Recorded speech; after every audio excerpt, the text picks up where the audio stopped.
የሐዋርያት ሥራን እያጠናን ነው።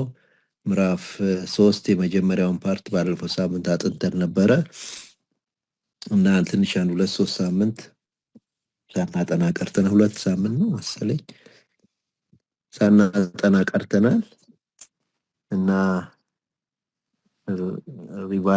ትንሽ ሪቫይዝ ለማድረግ ያህል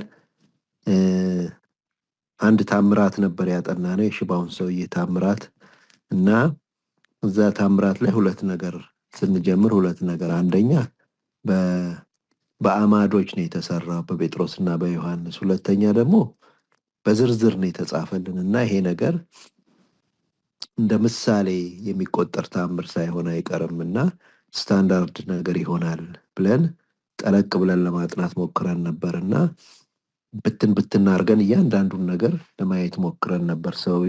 ሰውየውን አየነው። ከእናቱ ማህፀን ጀምሮ ሽባ የነበረ የማይስተካከል ነገር ይዞ የመጣ ሰው ነበረ። ሐዋርያቱን አየናቸው። ህይወታቸው ትራንስፎርምድ የሆነ እግዚአብሔርን የሚፈልጉ የጸሎት ሰዎች ሆነው ነበረ። ከዛ ደግሞ ቦታውን አየነው። ለነሱ የጸሎት ቦታ ነው፣ ለሱ አድራሻው ነው፣ ለነዛ ደግሞ ሪቹዋል ነው። እግዚአብሔር ሁሉንም እንደየሁኔታቸው በቦታቸው እንዳገኛቸው ተመልክተን ነበረ። ከዛ ኢንተራክሽኑ ደግሞ አይተን ኢንተራክሽኑ ኦርዲነሪ ኢንተራክሽን ውስጥ ትኩር ብሎ ከማየት የመጣ ነገር ነው ብለን እግዚአብሔር ትኩር ብሎ ሲያሳየን ማየት አለብን ብለን ከዛ በኋላ ሁሉ ነገር የእግዚአብሔር ነው እንጂ ሰውየው ምንም ያደረገው ነገር የለም። ተጠርቶ እይ ተብሎ እጁ ተይዞ ተነስቶ ተፈወስ ተብሎ እና እግዚአብሔር በቸርነቱ የሚያደርገው ነው ፈውስ፣ የሰው ነገር አይደለም ብለን አየን። ከዛ ውጤቱን ደግሞ አየነው። ውጤቱን ስናየው በቃ ኢንስታንት የሆነ ነገር ነው ብለን ተመለከትን እና ከዛ በኋላ ይህን ሁሉ ሰብስበን ለምንድን ነው የእግዚአብሔር ፈውስ ምን አይነት ነው እና የእግዚአብሔር ፈውስ ዓላማዎችስ ምንድናቸው የሚለውን ለማወቅ ነው ዋናው ነገር። እና የእግዚአብሔር ፈውስ መጀመሪያ ሰው ፀሐይ ምንድን ነው የሚባለው ይሄ በቃ ከባዱን ነገር እንደሚመርጥ እግዚአብሔር አምላክ ስለሆነ አምላክነቱን ለማሳየት ከባዱን ነገር ይመርጣል ብለን ቾይዙን አየን። ፕሮሰሱ ላይ ደግሞ የእግዚአብሔር ድርሻ ነው ሁሉ ነገር፣ የሰው ድርሻ አይደለም ብለን ተመለከትን ፕሮሰሱ ላይ። ከዛ አውትካሙ ላይ ደግሞ ኢንስታንት እንደሆነ አየን። ከዛ በኋላ ዓላማውን ስናይ ደግሞ እግዚአብሔር የሰዎችን ችግር ማቅለል፣ ራሱን ማስመስገን፣ ልጁን ማሰበክ ነው ዓላማውና የሰዎች ችግር ቀለው ብቻ እንዲቆም ሳይሆን መቅደስ እንዲገቡ ወደ እርሱ እንዲታረቁ የሚፈልግ ነውና ፈውስ ይሄ ነው ዓላማው።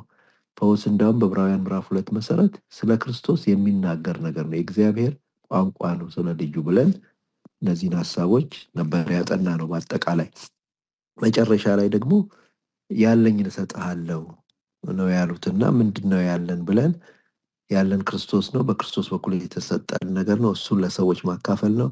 ውድ ነገር ነው ያለን፣ ብዙ ነገር የሚለውጥ ነገር ነው ያለን፣ እንደገና ደግሞ የማያሳፍር ነገር ነው ያለን ብለን ይህን እንዲህ ያሉ ሐሳቦችን ነበር ባለፈው ሳምንት የተማርነው። ይህንን ጥናት አጠናቀናል እና ቤተክርስቲያን ምንድነው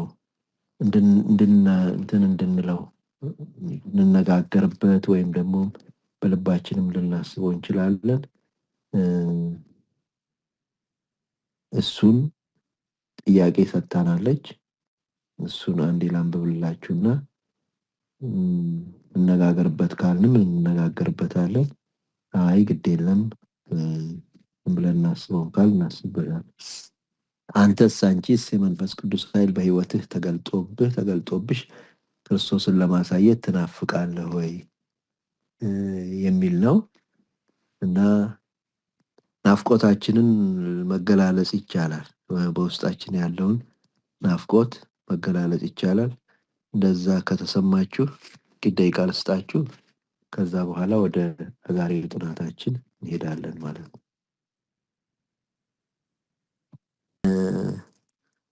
ሁሉ ሐዋርያት ናቸውን? ሁሉ ነቢያት ናቸውን? ሁሉ አስተማሪዎች ናቸውን?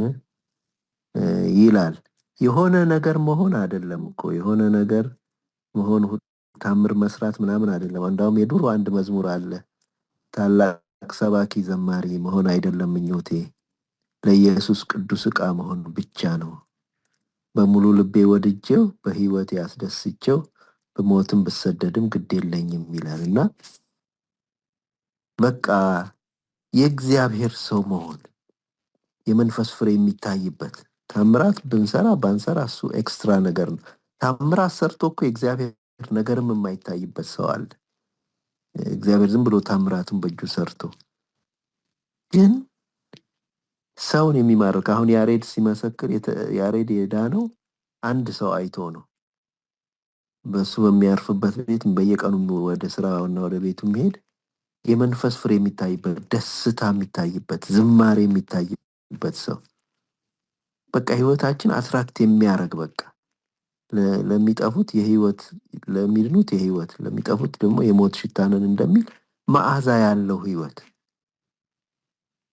ይሄ ነው። እኔ ሁል ጊዜ እግዚአብሔር ጋር ስጸልይ እንደሱ ነው። ትልቅ ሰው ባታደርገኝ ግድ የለኝም፣ ባልሰብክ ምናምን ባልል ግድ የለኝም፣ ትልቅ ታምራት ምናምን ግን የእግዚአብሔር ሰው ፊቴ የሚያበራ የመንፈስ ቅዱስ ነገር የሚታይብኝ አትራክት የሚያደርግ ይሄ ለሁላችን የተሰጠ ነገር ነው።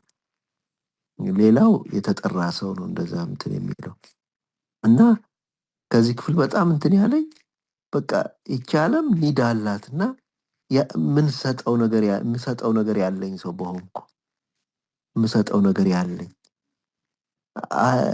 ይሄ ጴጥሮስ እኮ ልክ ሱቅ አይታችኋል። ጉራጌ ሱቅ ሄዳችሁ ኮካ ስትሉት ፔፕሲ አለ የሚል ሰው እንዳትወጡበት እንዳትሄዱ ኮካ ስትሉት ያልጠየቃችሁትን ፔፕሲ አለ ይላል። ይሄ ሰውዬው ገንዘብ ነው የጠየቃቸው። የለንም ሌላ አለ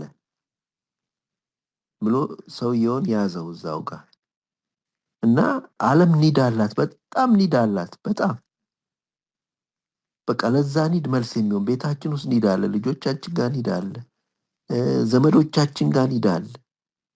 እንዲህ ምንም የለንም መልስ የሚሆን ነገር። ኢየሱስን ይዘን መልስ የሚሆን ነገር የለንም። አለ ብለን የምንሰጠው ነገር ያለን ሰዎች ይሄ በቃ ይሄ ነው እኔ በጣም ተች የሚያደርገኝ በጣም የሚያጓጓኝ ነገር ይሄ ነው። ታምራት መስራቱ ምናምኑ ደስ የሚል ነገር ነው። በጣም ደስ ይላል እግዚአብሔር ቢገለጥ፣ ግን እሱ ለሁሉ አይሆንም። ምክንያቱም ሁሉ ናቸው ወይ ስለሚል ለሁሉ አይሆንም። ለሁሉ የሚሆን አለ የመንፈስ ፍሬ አትራክት የሚያደርግ ህይወት፣ የምናካፍለው ነገር፣ የምንሰጠው ነገር ይሄ በቃ ምኞቴ ነው እና እኔም እመኛለሁ ለማለት ነው። ጌታ ይባርካችሁ። የዛሬ ክፍላችን ከ11 ጀምሮ እስከ 26 ያለው ክፍል ነው። ከ11 እስከ 16 ቤዙ አንብቢልን። ከ11 የምናጠናው ክፍል ይሄ ነው። ጴጥሮስ ፈውሱ ከተካሄደ በኋላ ለሪያክሽኑ የሰጠው ሪስፖንስ እና የሰበከው ስብከት ነው ይሄ ክፍል እና ይሄንን ክፍል ነው የምናጠናው። ቤተክርስቲያን እንደሰጠችን የጥናቱ ዓላማ ፈውስ የተደረገው ፈውሱ የተደረገው ሽባ ለነበረው ሰው ቢሆንም ጴጥሮስ ያንን ተጠቅሞ በዚያ ምክንያት ለተደነቁና ለተገረሙ ሰዎች ወንጌልን በመስበክ ያውም በመስበክ የጌታ ኢየሱስን ታላቅነትና አዳኝነት ማሳየቱን ለማመልከት ይላል እና አዲስ ክፍል ስለሆነ እንዲሁ ስካን የሚደረጉ ጥያቄዎች ቶሎ ቶሎ ብለን የመጀመሪያው ጥያቄያችን ከፈውሱ በኋላ ጴጥሮስ የተፈጠረውን ሁኔታ በምን አይነት ሁኔታ ተጠቀመበት ወይም በምን አይነት ሁኔታ ኮንትሮል አደረገው የሚለውን እንነጋገርበት። ክፍሉን ላንብበውና እርሱም ጴጥሮስንና ዮሐንስን ይዞ ሳለ ሕዝቡ ሁሉ እየተደነቁ የሰለሞን ደጅ ማመላለሻ በሚባለው አብረው ወደ እነርሱ ሮጡ። ጴጥሮስም ይህን አይቶ ለሕዝቡ እንዲህ ሲል መለሰ፣ የእስራኤል ሰዎች ሆይ በዚህ ስለምን ትደነቃላችሁ? ወይስ በገዛ ኃይላችን ወይስ እግዚአብሔርን በመፍራታችን ይህን መላለስ ዘንድ እንዳደረግነው ስለምን ትኩር ብላችሁ ታዩናላችሁ ሲል እናየዋለን። እና ይሄ ጴጥሮስ ነገሮቹን ሁኔታውን እንትን ያለበት ሁኔታውን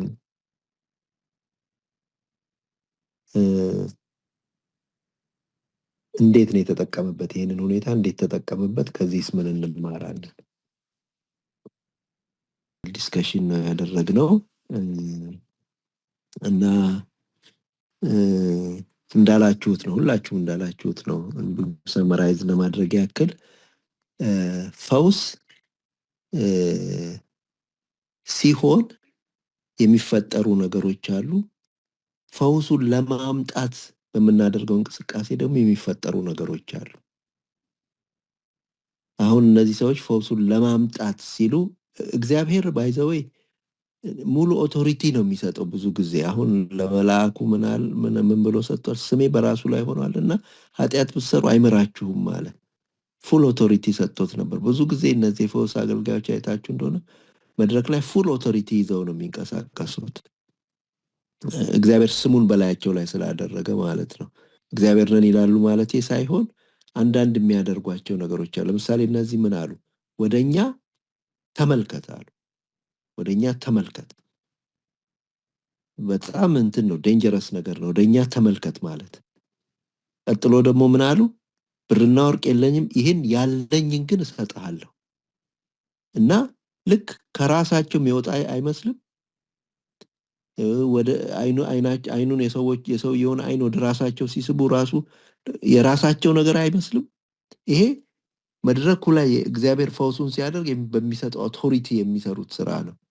ይሄ ግን አደገኛ ነገር ያመጣል። ሰዎች ወደ አይናቸው ወደ እነሱ እንዲሆን እነሱ ላይ እንዲያደርጉ ያደርጋል። ከዛ በኋላ ፈውሱ ሲፈጸም ደግሞ በዚህ ሜንታሊቲ እንግዲህ ልብ በሏቸው፣ ሰው ሁሉ ውስጥ ያለው ሜንታሊቲ ይሄ ነው። በተለይ ተፈዋሹ ላይ ወይም የሰሙ ሰዎች ላይ ይሄ ሜንታሊቲ ይዘው ነው የሚመጡት። አሁን ይሄንን ይዘው ፈውሱ ኦከር ሲያደርግ አጠቃላይ በቃ ጴጥሮስ ያለው ነገር ነው የሚሆነው። በራሳቸው ኃይል ወይ ደግሞ እግዚአብሔርን የሚፈሩ ሰዎች ናቸው የሚል ድምዳሜ ውስጥ ነው የሚከተው። እነዚህ ሰዎች ኃይል ያላቸው ናቸው የሚል ሰው አለ፣ ወይ ደግሞ እግዚአብሔርን የሚፈሩ ናቸው የሚል ሰው አለ። የመጀመሪያውን ፓርት እንደዋን ብዙ ሰው ላይዳፈራት ይችላል፣ ኃይል ግን ሁለተኛውን ፓርት ብዙ ሰው ይወዳታል፣ እግዚአብሔርን መፍራት። እና ብዙ ጊዜ አንዳንዴ ሲናገሩ ሰዎች 40 ቀን ጾሜ እንደዚህ ብዬ እኔ እኮ ማኪያቶ አልጠጣም ከሰው ጋራ ማኪያቶ የጠጣው መሰለ እንደምውለው ምናምን ምንድነው እግዚአብሔርን በመፍራቴ ነው የሚል እንድምታ ያለው ነገር ለማምጣት ይሞከራል። እና ፈውሱ ሲፈጸም የሆነውን ሁኔታ ተመልከቱት። መጀመሪያ ጥብቅ የሚሉ ሰዎች አሉ። ተጣበቀባቸው ይላል። ጥብቅ ሰውየው የተፈጸመለት ሰውዬ ጥብቅ አለቅም፣ በቃ እነሱ እንዳደረጉለት አይነት ነው የሚመስለው። ከዛ በኋላ ደግሞ የተደነቁ ሰዎች አሉ። በቃ ተደንቋል ሁሉ ሰው። ከዛ ቀጥሎ የሚሮጡ ሰዎች አሉ። በቃ እነሱ ጋር የሚመጡ የሚከተሉ የሚመስሉ። የሚሮጥ ሁሉ ግን የዳነ አይደለም ወይም ዳነ ማለት አይደለም። አሁን ብዙ ሯጭ ነው ያለው ፈውስ ባለበት ቦታ። ብዙ የሚሮጥ ሰው አለ፣ ብዙ ተከታይ አለ። ዳነ ማለት አይደለም። እዛ ጋር ካቆም ነው የክርስቶስ ሐሳብ አልተሰራም። እዛ ጋር ከፈውሱ በኋላ ንግግር ያስፈልጋል፣ ምሪት ያስፈልጋል፣ ማስተካከል ያስፈልጋል። እና የሰለሞን ደጅ መመላለሻ ነው የሚለው ሳነብ ስለሱ መመላለሻ ዋናው ኳርተር ነው። ዋና ትልልቅ ኢቨንቶች የሚካሄዱበት ኳርተር ነው። በቃ ዋናውን ኳርተር ሁሉ የሚያስይዝ ኢቨንት ነው ይሄ። በቃ ትልቅ ኢቨንት ነው እና ኢትስ ቬሪ ቬሪ ዴንጀረስ ነው። ከፈውሱ በፊት የተካሄደው ሁኔታ እና ከፈውሱ በኋላ የተፈጠረው ሁኔታ በጣም ዳይቨርት ሊያደርጋቸው የሚችል ነገር። ምንድነው የሚለው መጽሐፉ? ጴጥሮስም አይቶ ይላል፣ አየ ይሄንን ነገር አናላይዝ አደረገ። የተጣበቀ ሰው አለ፣ የተደነቀ ሰው አለ፣ የሚሮጥ ሰው አለ። የሰለሞንን መመላለሻ ተቆጣጠሩታል። ይቺ ነገር አደገኛ ናት አለ ጴጥሮስ። ብዙ ሰዎችን አይቶ ደስ ነው የሚለው። እንዳውም የምስጋና መዝሙር፣ ጭፈራ ምናምን ይጀመራል። በቃ እንዴ በሙሉ ይሄ አይሁዳዊ ሁሉ ሮጥ አይደል እንዴ ከመቅደሱ፣ ይሄ ሰውም ተፈወሰ። በቃ ያለቀ ነው የሚመስለው። እዚህ ጋር የእግዚአብሔር ልብ አላለቀም። እዚህ ጋር ያበቃ። የእግዚአብሔር ልብ አንድ ሰው አድኖ ማቆም ላይ አይደለም። ቅድም ቤዙ እንዳለችው እዛ ላይ አይደለም ያለው። ይሄ ፈውስ እንደ ዕብራውያን 2 መሰረት ስለ ልጁ መናገር አለበት። ስለ ልጁ ማውራት አለበት። ስለ ልጁ ሳያወራ ሆይ ሆይ ተብሎ ካለቀ በቃ ከንቱ ነው። የሚሮጡ ሰዎች ነው እንጂ የምናገኘው የሚድኑ ሰዎች አናገኝም። ከሩጫው የሚሮጡት መካከል ሰዎች መዳን አለባቸው፣ መትረፍ አለባቸው። እና ይሄንን ኦፖርቹኒቲ ሚስ ሳያደርገው ሲጠቀምበት ነው የምናየው። ይሄን ኦፖርቹኒቲ በሆይ ሆይታ እኮ ሚስ ይደረጋል። በቃ ሙዚቃው ሲቀልጥ፣ ምስጋና ሲቀልጥ ምናምን ሲል ስለ ኢየሱስ ሳይነገር ያልፋል። እና በዚህ ሁሉ ውስጥ እግዚአብሔር ምን ይጠብቃል ብለን የሁሉ ሲካሄድ እግዚአብሔር ምንድን ነው የሚጠብቀው? ስለ ልጄ ይወራል ወይ ነው። ስለ ልጄ ይወራል ወይ፣ ስለ ልጄ ይነገራል ወይ ነው የእግዚአብሔር ጉጉት፣ መስማት የሚፈልገው ነገር። እና ቅድም መሲ እንዳለችው ከባድ ነገር ነው ከፈውሱ በፊት ያለው ሁኔታ፣ ከፈውሱ በኋላ ደግሞ የሚከተለው ሁኔታ ከባድ ነገር ነው። የሚጣበቁ የተደነቁ የሚሮጡ ሰዎች፣ ኦዲያንስ ሁሉ ትልቅ ኦዲያንስ፣ ትልቅ መድረክ የሚያስገኝ ነገር አለ። ግን ከኛ አይናቸውን ሰዎቹ አይናቸውን ከኛ ማዞር አለባቸው። እና እሱ ምን ይላቸዋል? ለምን ትደነቃላችሁ? ይገርመኛል ይሄ ቃል። ለምን ትደነቃል? እንዴት አያስደንቅም? እሱ የሚላቸው ምንድን ነው? እኛ ብናደርገው ያስደንቃል፣ እውነቱን ነው። ግን እኛ አላደረግነው። እግዚአብሔር ከሆነ ያደረገው አያስደንቀው። ለእግዚአብሔር ይሄ ትንሽ ነገር ነው የሚላቸው። ሰርፕራይዚንግ አይደለም። ምድርና ሞላዋን ፈጥሯል ለምንለው እግዚአብሔር 1000 መተርተር ቁም ነገር አይደለም፣ አያስደንቅም። ይልቅ ሌላ የሚያስደንቅ ነገር አለ፣ ሌላ የበለጠ ነገር አለ እዚህ ውስጥ ፓኬጅ ውስጥ ብሎ ስለ ኢየሱስ ክርስቶስ በሚቀጥለው ትምህርታችን እንማረዋለን፣ ሲተረተር እንመለከተዋለን። እና በአጠቃላይ እግዚአብሔር እንደው በህይወታችን ቢሰራ ምንም ትንሽም ነገር ምንም ነገር ቢሰራ፣ አንዳንዴ ሞቅ ያለ ጸሎት ስንጸልይ እንኳን እኮ በቅድስናችን ያደረግነው የሚመስለን ጊዜ አለ። እዚች ሳንደርስ ፈውስ ጋር ሳንደርስ ጠንከር ያለ ጸሎት ወይም ጠንከር ያለ ስብከት ከተሳካልን ጾመን ጸልየን ያመጣ ነው የሚመስለን ነገር አለ። እኛ ለማኞች ነን፣ ለምነን የምንሰጥ የለማኝ ኩራተኛ፣ የለማኝ ባለ ክብር የለም። ለማኝ ነው። ለምነን የምናካፈል ሰዎች ነን፣ እሱ የተሰጠን። በዚህ መንፈስ ይሄንን ነገር መረዳት ትልቁንም ነገር በህይወታችን ቢሆን በዚህ መንፈስ መረዳት ትልቅ ነገር ነው። እግዚአብሔር እናመሰግናለን። ጌታ ይባርካችሁ። ወደ አብዬ በመልሳለሁ። የሚቀጥለው ሳምንት ወደ ሌሎችን ክፍሎች እናጠናለን።